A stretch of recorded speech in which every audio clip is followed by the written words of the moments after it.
eu me chamo Sérgio H. Ferreira, eu sou biomédico, especialista em hematologia, imunologia, patologia e metodologias do ensino à distância e mestrando em ciências da saúde. Irei compartilhar um pouco com vocês sobre a terapia gênica como tratamento da anemia falciforme. Iremos abordar o que é a anemia falciforme, o diagnóstico e terapia atual e os novos tratamentos que temos.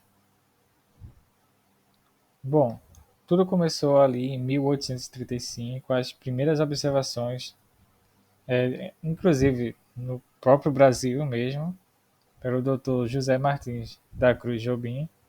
Ele começou a observar algumas hemácias diferentes das comuns, né? Porém, foi pouco documentado essa observação, né? E assim, em 1916, o Dr. James Bryan Henrique fez a primeira publicação de artigo científico relatando a presença dessas hemácias diferentes, que tinham a forma de foice, certo? Por isso foram chamadas de hemácias falciformes. E assim continuou as pesquisas, né?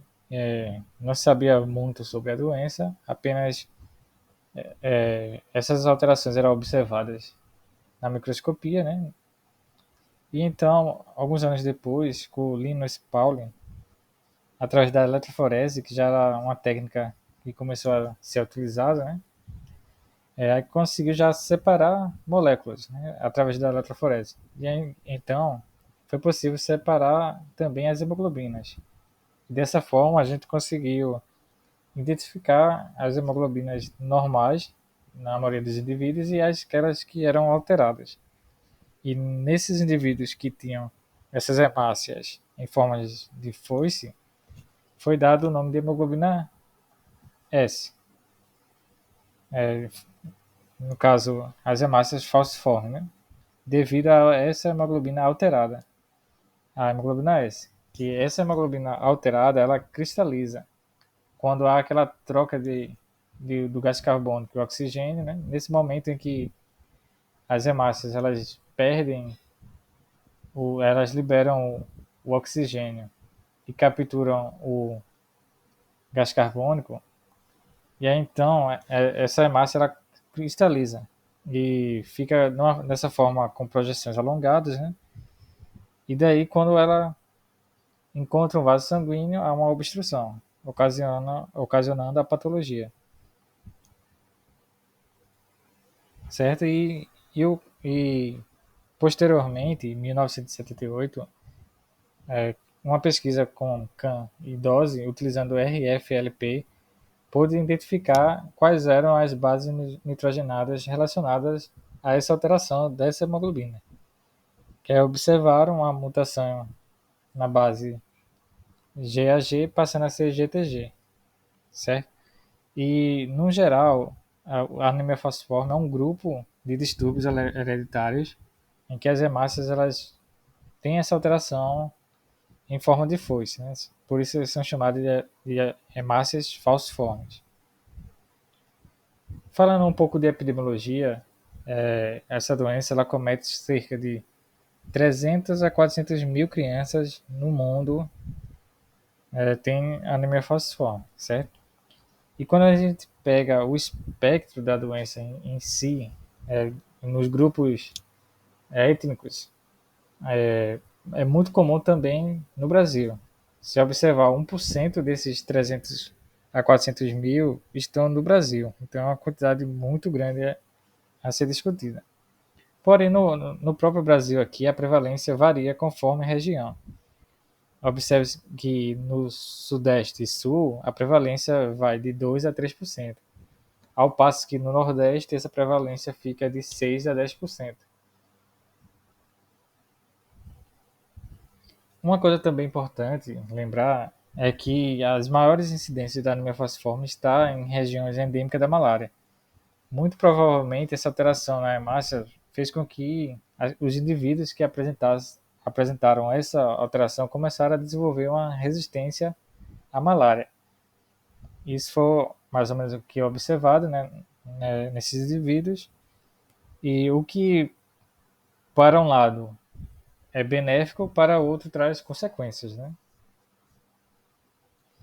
Já aqui no Brasil, houve a criação de alguns programas, né, para rastreios neonatal, que aí nós temos o Programa Nacional de Triagem Neonatal, que ele vem sendo atualizado com inclusão de doenças após doenças, né? E na portaria de na portaria GM 822 de 2001 foi instituído que a anemia falciforme ia ser detectada no teste do pezinho. Então, a partir desse ano, o teste do pezinho incluiu a pesquisa da hemoglobina S para detectar as crianças que nasciam com anemia falciforme. E após a instalação do programa, cerca de 3.000 crianças por ano foram detectadas com a doença falciforme e 180.000 com o traço falciforme, que é o no caso tem uma versão mais menos grave da doença, digamos assim. Quais são as manifestações clínicas que podemos observar nos indivíduos com anemia falciforme? Primeiro, a questão da anemia, né? Porque as hemácias estão sendo destruídas mais rápido do que elas são repostas na corrente sanguínea, então causa anemia. Só que é uma anemia que não é pela falta de ferro ou outro componente. É uma anemia pela destruição de hemácia. Porque a gente tem uma hemoglobina diferenciada e que causa uma alteração nessa hemácia, e essa hemácia, quando ela passa pelos macrófagos do baço, por exemplo, eles detectam aquela hemácia diferente e destrói. Assim, há uma destruição significativa na corrente sanguínea, fazendo com que aumente o quadro de anemia nesses pacientes. E também podemos citar a questão de crises dolorosas, principalmente com a obstrução de vasos. E que icterícia também é importante relatar, uma vez que as hemácias sendo destruídas, são liberados compostos dessas hemoglobinas. Por exemplo, a bilirrubina aumenta nesses pacientes, fazendo com que eles tenham uma característica um pouco mais amarelada, que é a característica chamada icterícia. Também é possível identificar infecções recorrentes, uma vez que há uma inflamação sistêmica ali no corpo. Também há um risco de aumentar a incidência de infecções. Aí, casos mais graves, temos vasoclusões, osteonecrose, que é a necrose da cabeça do fêmur, por exemplo. Acidente vascular cerebral também é relatado. E esse conjunto de sintomas podem chegar ao nível mais grave, levando ao óbito. Sobre a hemoglobina, ela é uma proteína globular que faz o transporte do oxigênio e gás carbônico. Nós temos cerca de 250 milhões de hemoglobinas em cada hemácia. E essa hemoglobina ela tem uma composição, uma cadeia alfa e uma cadeia beta, só que temos uma versão duplicada, ou seja, a gente tem alfa 1, alfa 2, beta 1 e beta 2. No meio de cada cadeia dessa, há um composto M contendo ferro, e é nessa região que há a troca ali do gás carbônico e do oxigênio, ou seja, o oxigênio ele é carregado nessa região. E no decorrer do, da, da concepção do indivíduo, o período embrionário, o período fetal até o nascimento e chegar à fase adulta, há uma composição diferente de hemoglobina nos indivíduos, certo? Primeiramente, vamos falar das cadeias. Anteriormente foi citado, né, que tem a cadeia alfa e a cadeia beta. A cadeia alfa ela é produzida através dos genes que ficam no cromossomo 16, certo?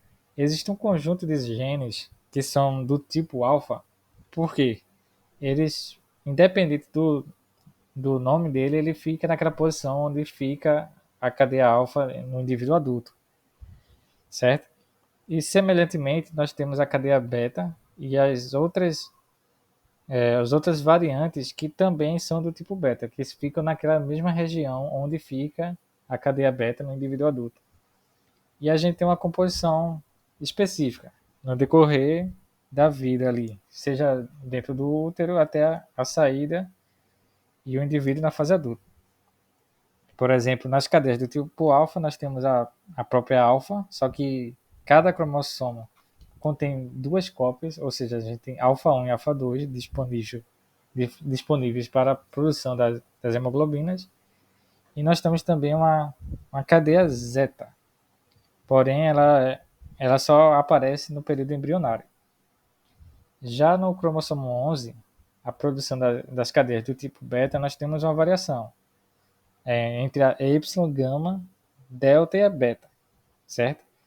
E quem define qual cadeia vai ser produzida é uma região anterior, se vocês observarem no começo de cada extensão aqui do cromossomo, nós temos, por exemplo, o HS40 no cromossomo 16, ao passo que temos o LCR no cromossomo 11. Essa região é uma região que controla o locus. Ele, ele controla qual locus vai ser liberado para a produção. Isso conforme a fase, né? Se for um embrião, ele vai liberar apenas a produção, por exemplo, de zeta e de Y, certo? Aí a hemoglobina vai passar a ser uma hemoglobina Galway 1.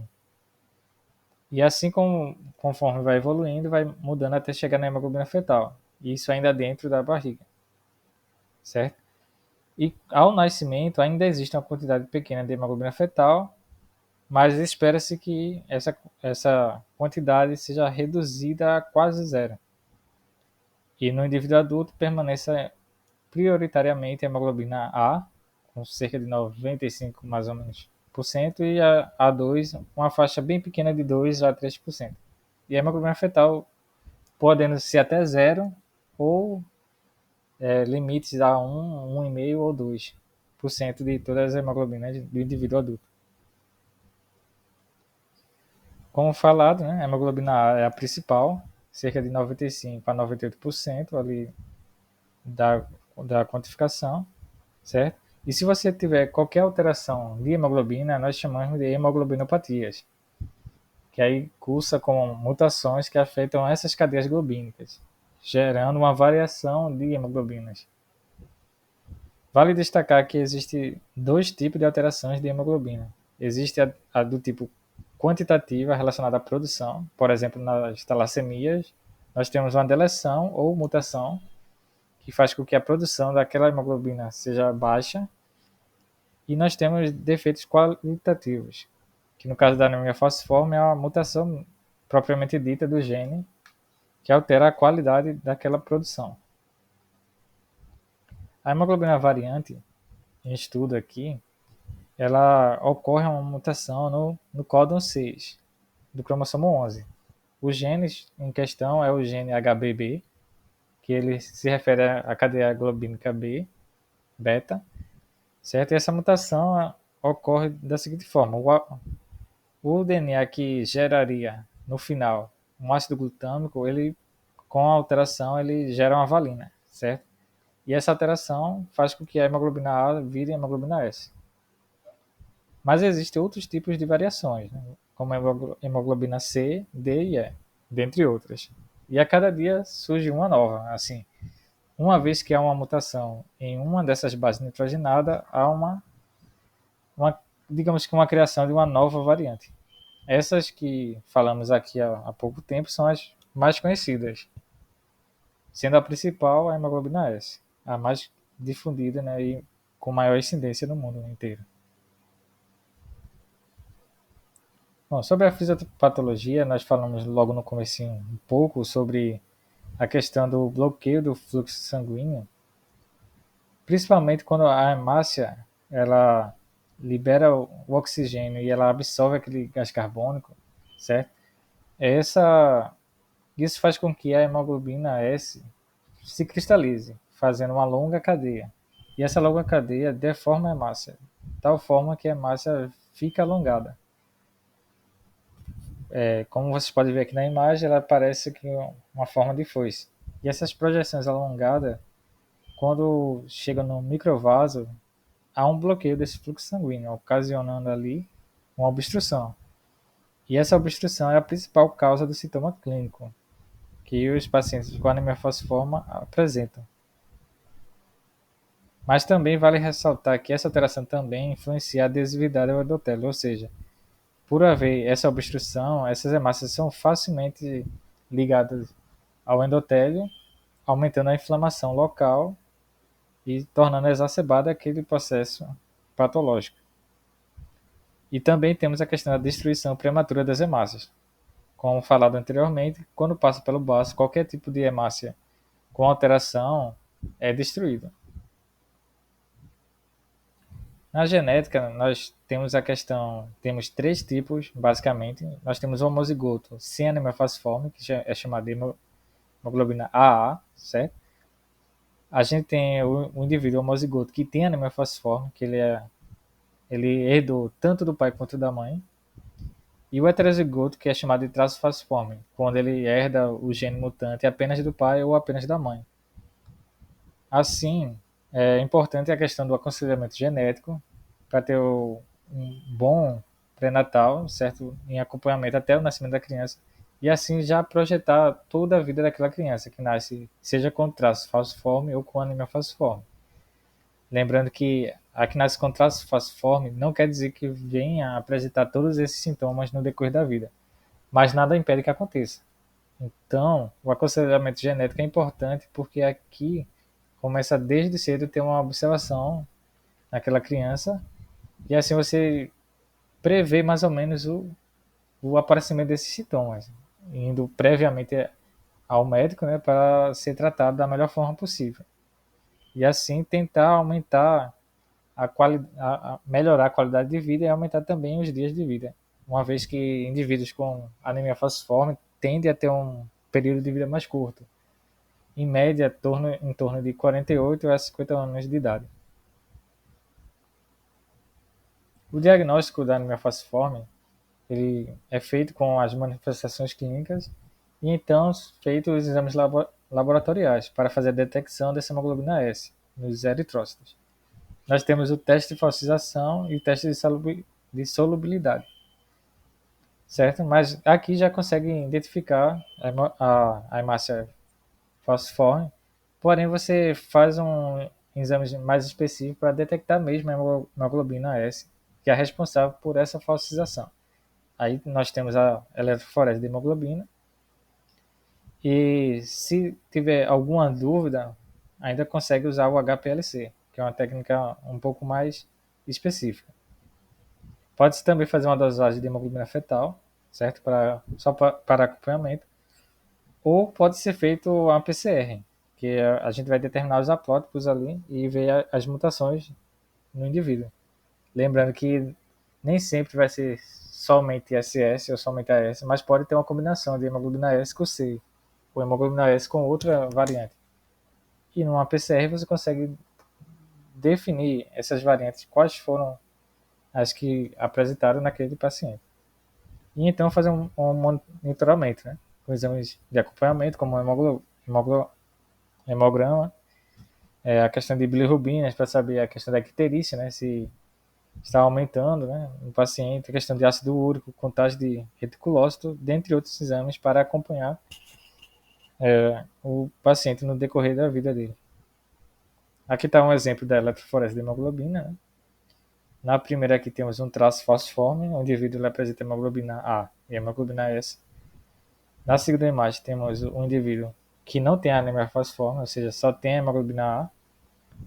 E nessa terceira coluna nós temos o indivíduo com hemoglobina SS, totalmente falciforme. Recebeu a mutação tanto da parte paterna quanto da parte materna.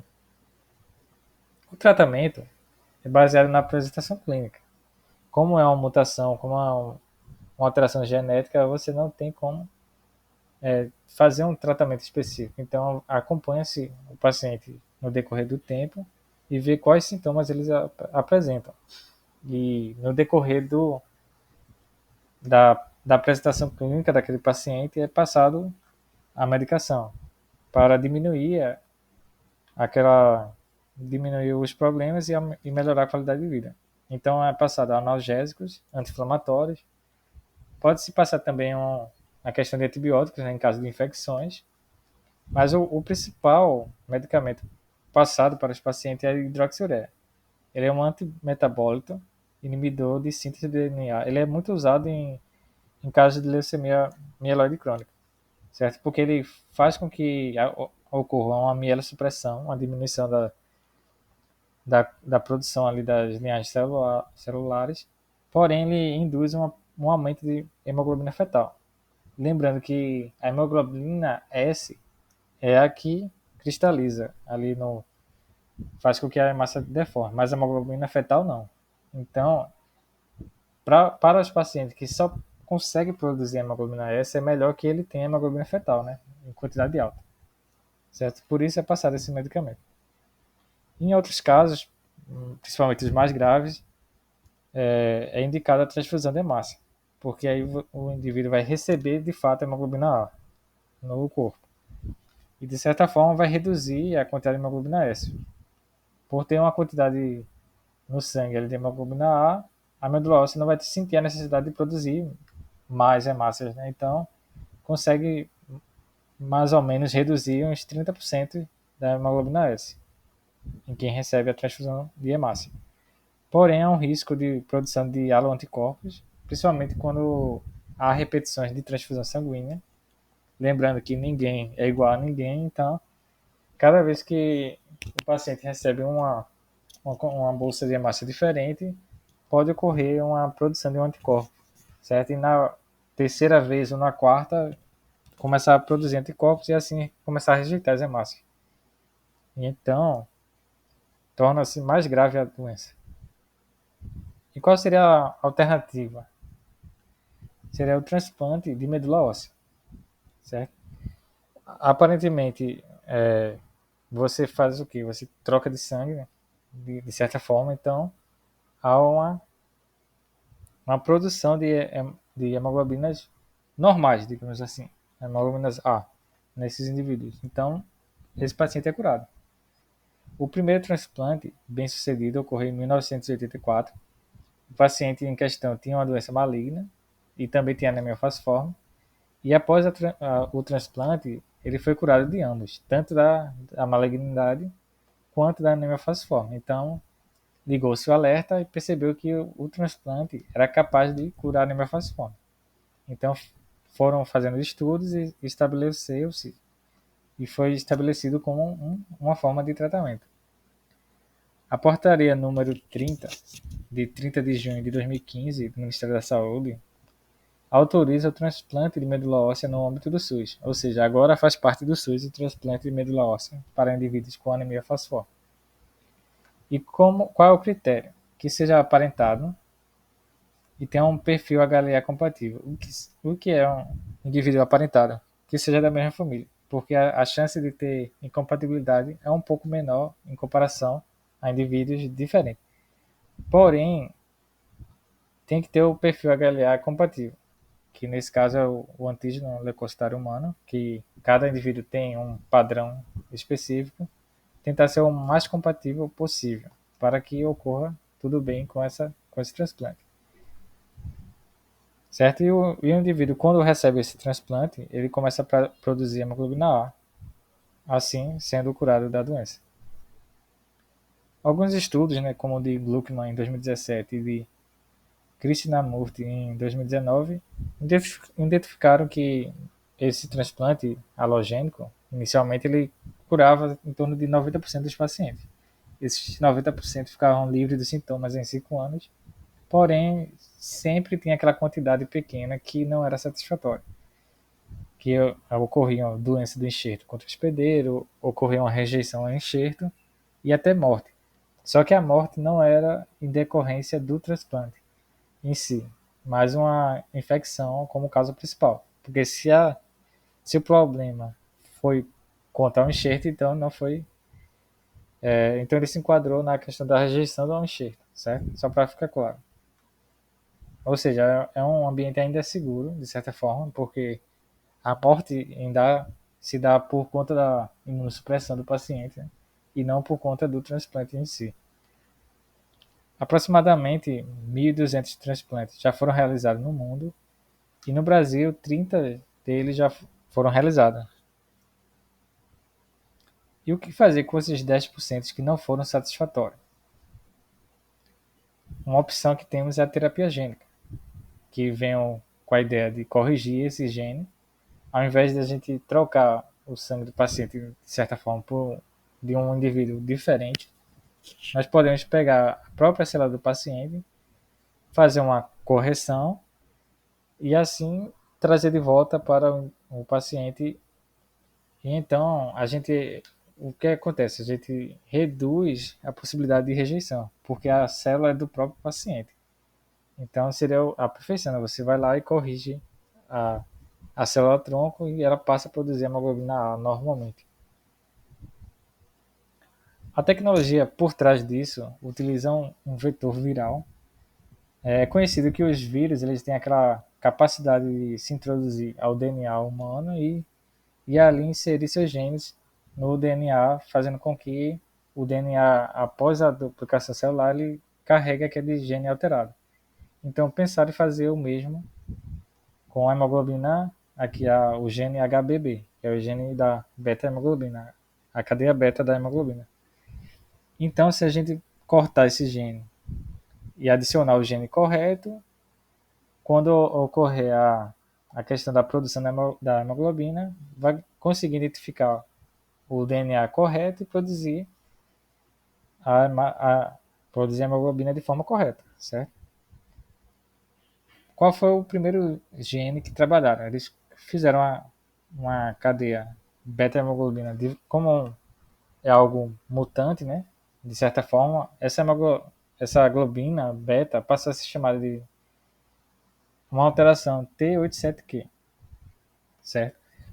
Quando se faz, ela é semelhante à hemoglobina A, porém há algumas alterações para ficar com uma afinidade melhor e assim ter o sucesso do transplante. A questão também de ser autólogo é muito importante porque diminui o risco de rejeição e curativo, porque não é algo que vai ser paliativo ali para cuidar dos sintomas, é algo que realmente cura o paciente. E como é feito? É extraído as células tronco desse paciente, no caso, a gente separa células CD34 positivo. Então, essas células separadas, elas são adicionadas com citocina e vetores para poder ocorrer a inserção do gene naquelas células. E após todo o procedimento, essas células vão voltar para o paciente. Esse paciente vai ser submetido a uma imunossupressão normal, como ocorre em qualquer transplante. Ele vai receber essas células já com a alteração realizada e então, após o transplante, ele vai seguir a vida dele como no transplante normal. Após o tempo de recuperação, essas células já corrigidas passam a produzir a hemoglobina A e não mais a S. Assim, o paciente está curado da doença. A primeira vez que fizeram esse tipo de transplante foi feito em um menino que tinha 13 anos de idade, em 2014. Ele era diagnosticado com G6PD, né, a deficiência de G6PD, ainda no nascimento, e também com a anemia falciforme. Dos 2 aos 9 anos de idade, ele foi tratado com hidroxiureia, que a gente falou anteriormente, recebeu inúmeras transfusões sanguíneas, certo? E após o transplante, após 30 meses, houve uma reconstituição total do sangue, sem anormalidade, ou seja, sucesso no transplante. Há algumas iniciativas que recrutam periodicamente pacientes em estudo, por exemplo, a Bluebird Bio na França, que usou o vetor chamado BB305, e a globina utilizada foi essa, a T87Q, certo? Que foi a que a gente falou anteriormente. Houve um paciente tratado. Também tem iniciativas dos Estados Unidos, pela mesma empresa aqui, que recrutou pacientes já adultos, né? E tem 7 pacientes tratados. E na Califórnia. Só que na Califórnia usa um vetor diferente, que também recruta. E até hoje, em outros casos, eu não trouxe aqui na ocasião, mas sempre eles estão fazendo estudos. Porque, assim, como a gente fala de um transplante de medula óssea é algo que requer tempo de estudo, de análises, para saber os desfechos clínicos desses pacientes após o transplante. Então, leva um certo tempo até sair os resultados, né? E quais são os desafios enfrentados até o momento? Obter um enxerto robusto, porque como a gente retira uma quantidade pequena de células-tronco hematopoéticas, obter uma quantidade muito boa delas já tratadas é um desafio. E assim ele também tem uma alta expressão dessas células. Uma outra questão é a reativação do vírus, porque foi usado um vírus para fazer essa correção, ele também pode reativar-se, né? Então, há estudos em peso em cima para ver essa questão se esse vírus consegue reativar ou não. E a questão também da integração, porque assim, o vírus ele vai lá se integrar ao DNA, porém ele pode errar o alvo, né? Se ele errar o alvo e acabar gerando um oncogênio, e aí? Vai surgir uma leucemia, por exemplo. Aí tudo isso é investigado e analisado para reduzir o máximo possível para ter o melhor sucesso nesse tipo de transplante. E o que você achou? Mas não para por aí. Hoje a gente vê muito se falar sobre a Cas9. Já tem estudos inicialmente nessa linha, porém com humanos ainda não está claro, né? Ainda não foram realizados transplantes com sucesso, então fica algo mais para o futuro, algo mais para pesquisa. Mas vamos ficar de olho nessa técnica, né? Que provavelmente logo mais vamos ver pacientes com anemia falciforme sendo tratados com essa técnica. Obrigado a todos que assistiram até aqui, né? Aqui estão meu contato e minhas redes sociais. Caso queiram tirar dúvidas ou sugestões, né, de novos temas, né?